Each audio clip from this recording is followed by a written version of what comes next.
Halo, apa kabar para netizen di seluruh Indonesia? Ketemu lagi dengan saya, Insinyur Romi HS. Ya, kali ini saya akan menyampaikan sebuah berita yang sangat mengejutkan saat ini, yaitu Jenderal TNI Purnawirawan Tri Sutrisno memotorin 103 jenderal terdiri dari 73 laksamana, 65 marsekal, dan 91 kolonel. Wow, ada apa? Ya, mereka mengeluarkan 8 tuntutan terhadap negara ini. Terlepas diterima atau tidak, ini akan merubah arah bangsa. Ya, mereka terdiri dari jenderal-jenderal yang sudah bersumbangsi terhadap negara ini. Mereka bukan orang-orang sembarangan. Mereka adalah Jenderal TNI Purnawirawan Tri Sutrisno. Ada lagi Jenderal Fahrul Razi.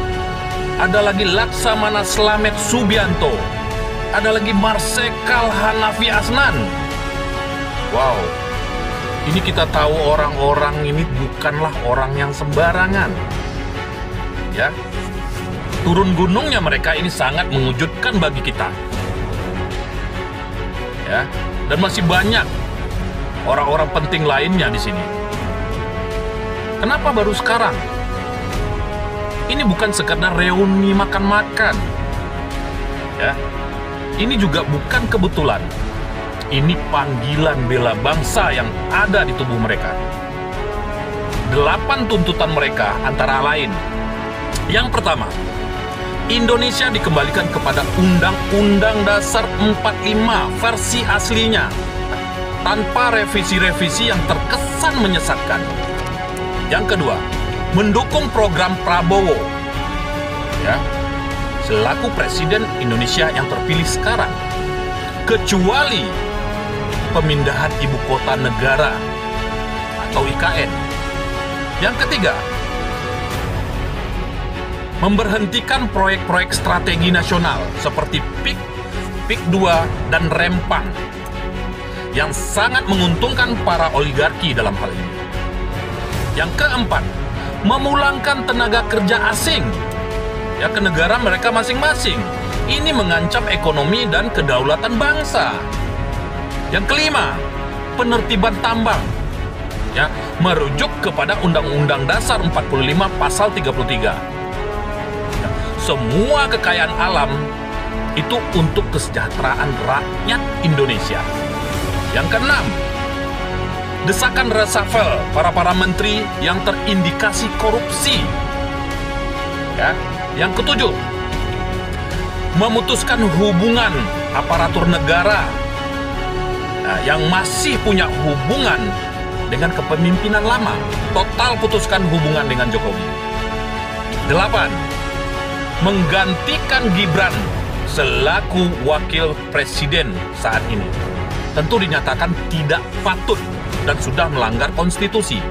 Jika Prabowo mengabaikan tuntutan para jenderal ini, tentu ini menjadi konsekuensi yang sangat besar dalam pemerintahan.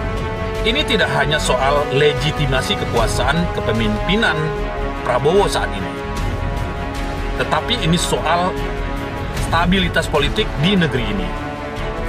Menyangkut poin ke-8 dari tuntutan para jenderal, menurunkan Gibran selaku wapres. Tentu ini soal kepatutan. Ini bukan soal kebencian terhadap seseorang. Dan ini juga bukan kepentingan politik semata.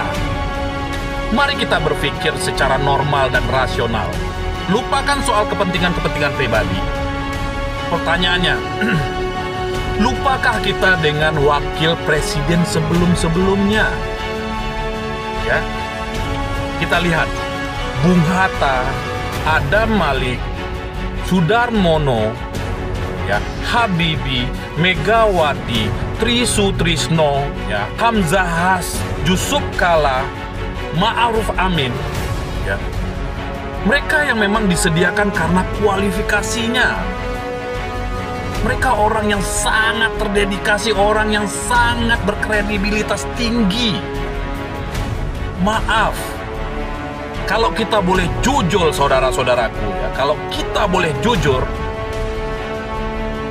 pantaskah Gibran menjadi wakil presiden Anda? Kita tidak membenci seseorang.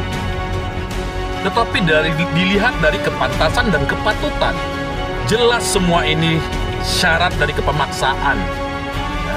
Syarat dengan settingan kekuasaan. Pantaskah negara ini dipimpin oleh orang-orang yang terpilih seperti itu? Oke, terakhir dari kita. Sekarang terpulang kepada kita semua.